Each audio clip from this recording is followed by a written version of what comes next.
Welcome to From X to Z, the show that believes you never age out of learning about the world around you. Featuring social media maven Danielle, Farage, and Mervyn Dinnen, the analyst who puts the X in expert. They're here to talk all things jobs, HR, and trends. So mind the generational gap. This is From X to Z, only on the Purple Acorn Network. Hello, and welcome back to From X to Z. My name is Danielle Farage. I'm joined by my lovely co-host, Mervyn Dinnen. If only we actually got to sit down with each other in person, but that is a dream for the ages, something we're manifesting. Mervyn, how are you doing today? I'm doing good. I'm very well, thank you. The sun has been shining in London, and you Finally. can't, once the sun's shining, everything looks better.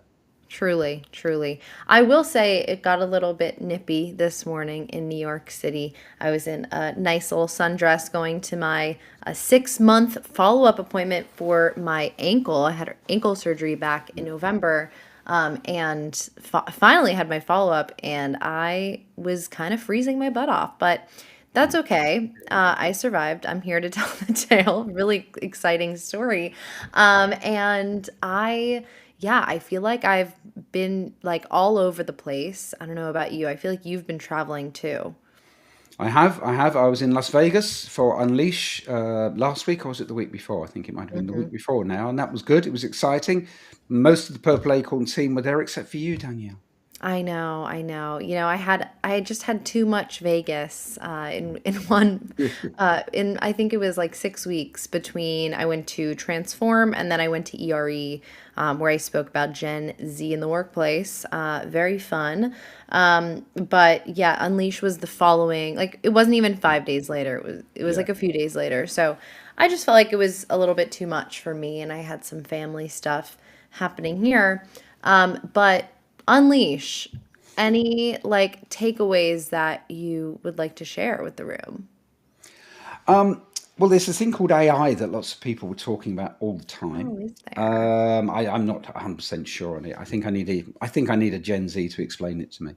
But Probably. I think we're getting onto that in the first topic we're going to discuss. Hmm. No, it was good. It was good.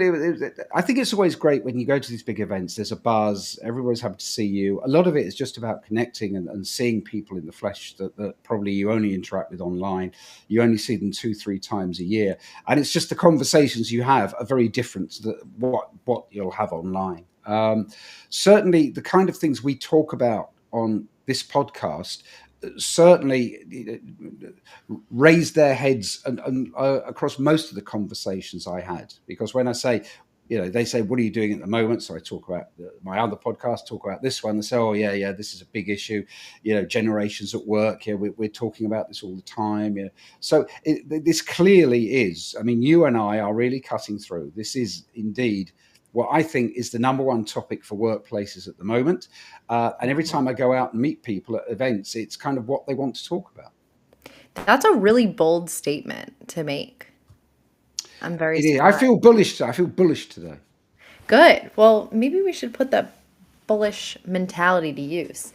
And yeah, I feel like I've been having some conversations as well. And, it's interesting. I was talking to someone who is on the people team at a tech company. And we had talked about maybe me coming in and doing some young leadership development training and helping them develop a workshop for the young people at the company.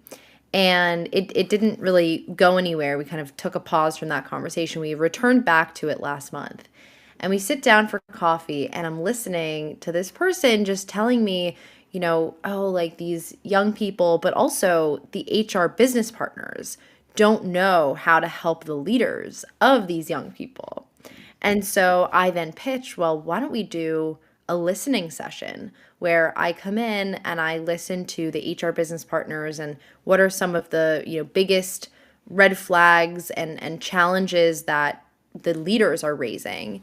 And then I go and listen to the young people at the company and, who are essentially the problem, quote unquote, and see what they are feeling and thinking. And can we get to the bottom of what's going wrong and where are the miscommunications at? And I would say, like, when we do this, I think the number one challenge is obviously going to be communication. And I think one of the main ways, and I said this in my keynote at ERE, that we help that and combat that is to just talk to each other about non-work things. I'm very bullish on that. If we could take some of the time that we spend, saving or that we save on AI and leveraging these tools that make us, in our work streams faster, then we could, set that time apart and invest it in culture. And I've been saying that for probably a year at this point. Indeed, no, I think that's a great idea, and I think it's a great use of time as well. I think that, and we've discussed this many times on this show, that if I look at the historical development over my time in the workplace, it was kind of, we've gone from the days of new people entering the workforce have to be kind of seen and not heard kind of thing to now, we need the young people in the workforce, because otherwise we can't really make head or tail of this stuff like AI and how to use our machines and things. So there's been that kind of change. Technology has brought obviously a lot of that change around. But I think there is a greater intergenerational understanding. But there persists a mindset that maybe Gen Z, want too much too quickly. Maybe they're not willing to put in the hard yards because, again, the leadership and the next down from leadership generation had to put in quite a lot of time in organizations, doing stuff, working their way through, working their way up, maybe getting promoted. And Gen Z have come in, and they're kind of, because they're so on top of the tech, it's kind of, well, I can do all of this. I want to be, I suppose, respected for who I am, what I know, what I can bring to the business. And maybe that's part of the mismatch. Mm-hmm. Yeah, definitely. It's also like some people might view, this message of let's be inclusive or let's, adjust to this next generation in the workplace as pandering to young people who don't maybe deserve the time and attention or respect that someone else who's many years into their career, and we can talk about Gen X in a second, that they might deserve or they've earned. And I don't necessarily view it as pandering to, I more view it as investing in the insurance of your workforce. I view, finding solutions that help, not pander or make one side, happier and are a compromise, so much weighted towards the young people, but it's more of a compromise that realistically benefits everyone. If we're talking about salary transparency, for example, which is something that Gen Z fights for and is very important when you look at the numbers and how much, that they tend to stay away from jobs that's not listed. Salary transparency is something that benefits everyone, except for maybe the CEO or, the C-suite might not be the most happy about adopting it. And that's a totally real challenge and that's its own thing, but it's also about evolution. And there are lots of benefits to doing it as well. So that's something, that I've realized over the past few weeks of a lot of the backlash that people might have, going through my nasty comments on my posts, what comes up for me. People can be nasty. Do you ever try and track back? Because or are they left anonymously? If it's on LinkedIn, you can track back to the person. Oh no, who you left it. can Yeah. see it's Yeah. I would say 95% of the time it is an older white man who is commenting and I being didn't want really to ask that question. outraged. Yeah, no. It's funny too, because when I screenshot the post, the comments, because I have a folder and eventually I will create a video where I go through all my nasty comments, or probably several. You could, when you screenshot a LinkedIn comment, I leave the profile photo in there, and it's very funny to swipe through and just be like, oh, white man, white older man, or anonymous. But Yeah. I don't hate all white men. I'm kidding. I don't hate anyone. It's a very strong word. Yeah. But anyway, let's kind of switch gears Yes. to our topic of the day. And our topic today, we're flipping the script a little bit. We're talking about Mm. Gen X for a change, giving Mervyn some attention because I hear Gen X feels like they're the forgotten generation. Yes. Yeah. No one's interested. Got Yeah. people working on into their 70s and 80s, the boomers, they don't want to give up. They got you youngsters kind of like ripping us off one, saying you don't know what you do. But Yeah, and spending your we know money. all the tech, and yeah. And it's kind of, I'll be honest. The first headline talks about the stock market crash. I will be very honest and say that any stock market crash hasn't particularly affected me because I'm not somebody that's been heavily invested in stocks and shares Yeah. over my career or my life. So it's kind of, but I think it's the kind of almost the sandwich, not the sandwich generation, but it's that kind of, getting to positions of more responsibility, more authority, dare I say, more senior level, and kind of there's still people around, I'd say above you or who are more, in leadership. We've got, Gen Z, let's not forget Gen Y, obviously, but Gen Z, who can do more and more and maybe understand how to do things more proficiently and quicker and kind of know their way around the tech. And it's kind of Gen X are working on. We have been historically through some of the reasons in the past about being able to save up and get a property and all those things, and Gen X are working on because they've still got families to support, they've still got families to help, um, and so that is an interesting dynamic because the workplace is very different to what they've grown up with over the years, Hmm. and it's creating issues, it's creating problems.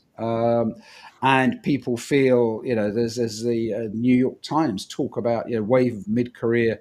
They're talking about creatives hitting obsolescence, and you kind of are, I mean, if you don't grasp AI, you are hitting obsolescence probably. It's kind of that's where we are at the moment in HR.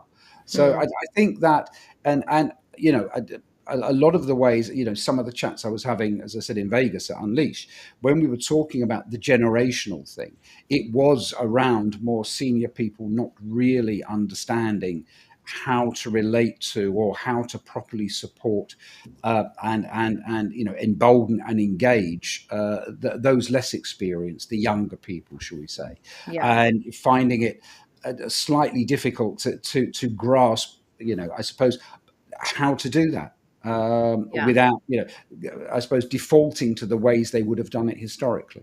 Yeah.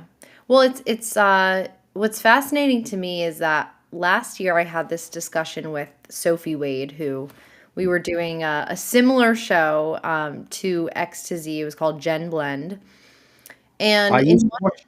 yeah, you did, of course. It was yeah, I think it was likely some of the inspiration for this one, but I think, one of the conversations we had was about career navigation and growth because that's such a huge, priority for this next generation and a lot of young professionals, right? It makes a lot of sense. We're supposed to have like 9 different careers in our lifetimes. And so you have this generation that is extremely motivated by promotions and growth and whatnot and learning, and you also have a workplace that where a lot of the leaders of this generation don't necessarily know where the future is going and what careers will look like. And so, especially at this point, as we're focused more on skills based hiring and kind of more project based work internally at companies, like it's kind of like there's no real future, the clear future vision, Mm. as opposed to what we were used to, years ago when you came into the workforce, right? We had career ladders and much more defined positions. And so, especially with now AI entering the equation, I think that a lot more people are going to be doing a lot more different projects and task switching within their own, organizations versus hiring new people. And so where this leaves us and why I bring this up is that, these Gen Xers, likely, maybe some millennials, are not exactly sure just how valuable their advice could be, because it is, right? Like, they did grow their careers for the most part in this, pre-modern, pre-AI era. And so they're almost afraid to give people the wrong advice. And that's just, from my conversations with people, what I'm reading, how I'm seeing the macro trend. That is not to say that people are, not giving advice or not having those intergenerational, conversations and career chats. But I think it is harder for people to say, hey, you should connect with this person, and, you should try to aim for this CMO position in like 15 years, because who knows if that'll actually still be around. Yeah. No, I agree. And it's all very fluid within organizations at the moment. I mean, some are structured because they need to be legally, Right. but in the main, as I say, it's quite fluid. There's no obvious. I think I've talked before, so I won't bore listeners who listen to every episode about my start in financial services. But it was kind of very, trainee going up, and you had your various steps to then supervisor, manager, senior manager, partner, and people. I suppose when Gen X first entered the workforce, that was a career ladder to aspire to. Whereas now it's not. That now they're getting towards the top of that ladder. The ladder's not there, and you've either got senior people still there because they either need to be, or because they're living longer. So it's I think I said again on the previous episode that.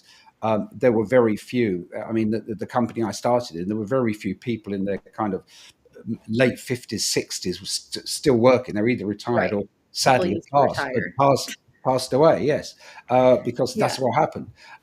And so people are living longer, and they want their lives to be more fulfilling. I mean, I have friends who can't wait to retire because they've got lots of things they want to do and hobbies they want to pursue. But I've also got others saying, I'm not going to retire because it's kind of, Yeah. what would I do all day long? Yeah.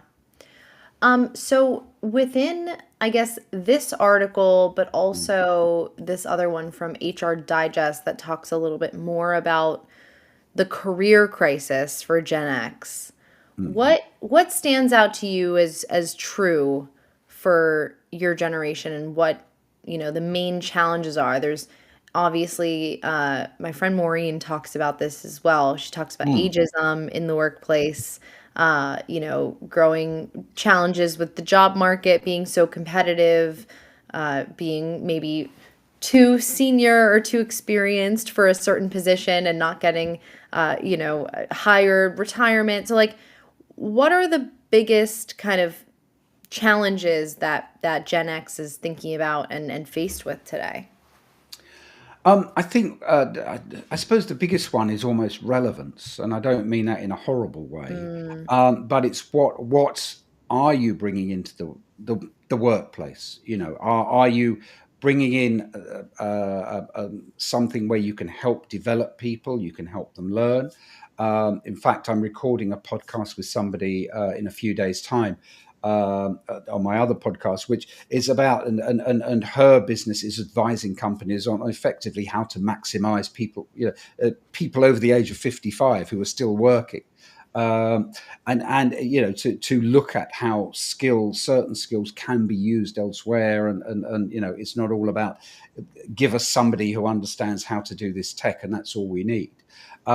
So I think that there are various things that Gen X, and particularly I suppose the older part of Gen X, can do within an organization. And some is to advise, is to help support, is to help maybe Gen Z, and certainly the generation afterwards.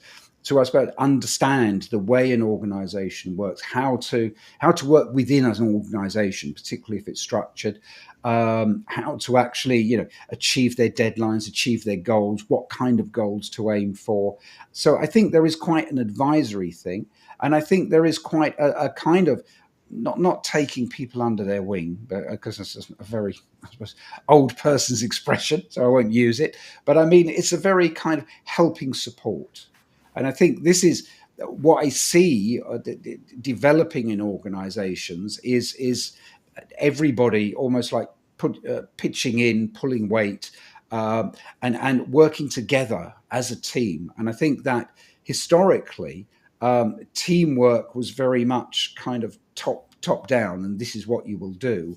Whereas teamwork, I think, is very different now, because that support, that work can come, and people who are more experienced actually need the input of people who maybe are newer to the workforce but have Yeah. specific, particularly digital skills that they maybe don't have. So I think there is this kind of cross support almost in different ways.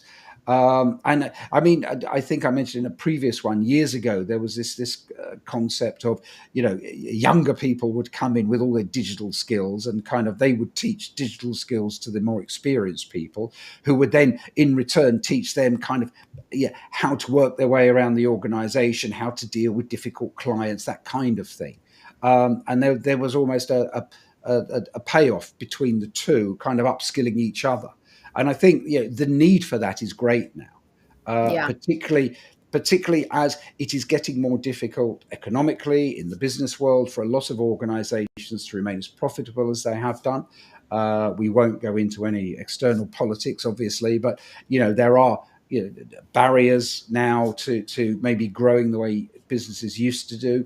And so that you need this, I suppose, this cross, not crossbreed, but I mean this cross of the different generations to help each other pull together, to help the business be successful, to be more profitable. And that way, if the business is more profitable, it creates money for everybody else. Right. It's really, I mean, so much of what you just said resonated with me. One of the things I think is a challenge, is like, and I'm curious what you think about this, is like the next generation, not necessarily, you talk about, what you can receive and what you can give. I think that what the next generation is looking for might be just different from, wanting to learn from a Gen Xer about navigating their career or internal politics. Like, I think that this generation has more so opted out of that kind of professionalism. Whether that's right or wrong or good or bad is not really up to me, but I think it's a symptom of the larger trend that has happened, that is the de-glamorization of corporate careers. That's really what's gone on. Not to say that Gen X does not have anything else to share. I think it's soft skills. I think it's execution and planning and goal setting and like so many things that you can offer. And I think that the framing of it, and of like, oh, you can learn from me like how to navigate the organization, and I can learn from you XYZ, or like digital skills. I just don't think that it appeals to as many people as it used to. No, I would agree, and I think organisations are going to become a lot. I don't mean flatter, but the structural hierarchy of people, from leaders, managers, all the way down, is very different now. You've got more people who are project based, who are fractional, Yeah. who are working You on don't want to be contract. leaders. Yeah, they don't want to be leaders. They don't want to be, and this is possibly what I see with Gen X as well. It's not so much, within some organisations, obviously, there is a structure, there is a senior leadership to aspire to. But if I look at people that I know, who I've grown up with, people I'm still in touch with, I was at school with and stuff, most people are working much more on a kind of freelance solo basis, Yeah. working on projects for organizations or inputting at specific times, maybe covering for people. And they don't necessarily want to be, Monday to Yeah. Friday full on. Yeah. So I think that there is a lot more scope for that. And I think that is the way that the structure of the organization itself, I think, will change or is changing and will continue to change Yeah. over the next few years, to have input from so many different places, particularly with the advent of AI and whatever, the AI we're talking about now, if we get together in 2 years' time, will be completely different. Yeah, Um, probably. and so as that escalates, it will change things. And I suppose at the moment, getting back to the first point about Gen X are the problem. In fact, The Economist magazine has had a big article on that in the last week about how Gen X are the problem, because they're not being able to move up and they're being pushed from people like yourself. And I think this is going to be, Gen X finding the happy medium and the place for themselves, particularly those who followed a corporate career earlier on. And so we're not used to managing this kind of analyst fractional kind of working. I think will be quite interesting. It will also possibly be quite difficult for them. Hmm. And I think it will need certainly Gen Z to almost like have more of an understanding of the pressures that Gen X are finding. Yeah. And with a lot of the Gen Xers, like I have seen up close, this transition from full time to fractional or being a consultant. And I did this program called Indie Collective. It was like kind of like an alternative MBA, and most people in the Indie Collective cohort were, I'd say average age was like 41 or so. There were a lot of Gen Xers as well. So it was like very millennial, older millennial Gen X heavy.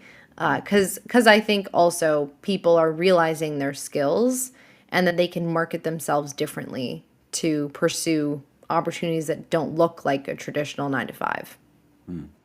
Yeah. Yes, yeah, and I think that, I mean, I suppose the breakdown of the traditional 9 to 5, as alongside the breakdown of the traditional corporate ladder, is what's changing things, and Hmm. I think it's harder for Gen X to maybe deal with that because it's all they've really known. What do you think, just to close out this conversation, what do you think the most successful people within your generation are doing right now? Well, they're semi-retired, living off of investment income, I guess. No, they're landlords. They're landlords soaking people like you up, for rent from multiple properties. No, That makes sense. well, they are, but I mean, it's kind of no. I think that I feel what it. they're doing is still, as I say, still being relevant. I mean, I know people that I was at school with, I trained with, I knew at college, who are almost, even my young still age, as I would consider it, are pretty much semi-retired or retired. Because they've built businesses and sold them or something like that.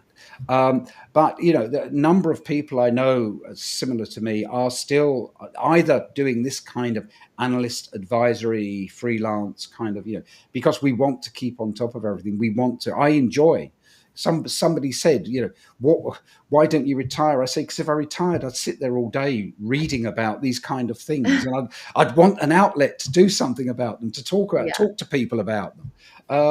And so I think there's this interest in the workplace and is still remaining part of it. So I think that now, how that then ultimately impacts down, because I know the articles we're talking about saying Gen X are at this crossroads, they're being pressured from up there and from people like yourself, is ultimately over the next 2 to 3 years you're going to be under pressure from Alpha Gen, who will probably only have the opportunities to follow career paths like you. Yeah, that's interesting. Yeah.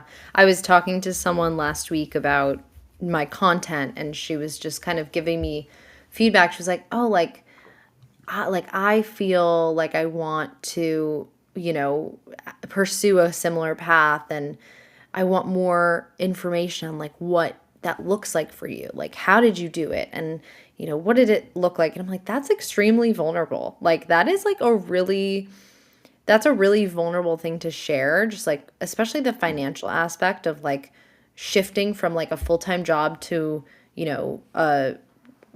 basically acting as a freelancer, depending on the day. Like it was hard, and it's not, it's something too that like, and I was reading about this yesterday, was like people, people will follow you and you can gain a following, which then can be lucrative if you know how to do it by by basically providing as much information as possible about yourself, about how you're building things.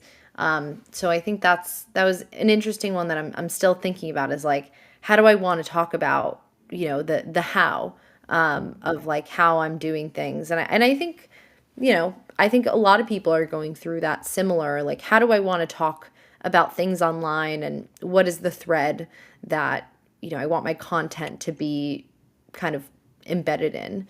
But those are just my thoughts that are going through my head. Thank you so much for this conversation. It was really fun to flip the script and talk about you for a change, Yes. although I'm a Leo, so it might not stay that way. See, I'm Cancer, so it's kind of the. No, we do get on. I think Cancer and Leo do Yeah. get on. No, I'm a Leo, but I'm like almost a Cancer because I'm on the cusp. But my moon's in Cancer, so people trust me with their deepest, darkest thoughts. But not on this show. Not on this show. Yeah, that's for private conversations. But Yes. thank you so much for tuning in. If you have any questions, comments, things you want to talk about Gen X or other generations, feel free to shoot us a message either here on our LinkedIn or YouTube, wherever you're watching this, or in the DMs. We would love to hear from you. And thank you for tuning in for another episode of From X to Z. We will be back with you next week. Bye. Bye.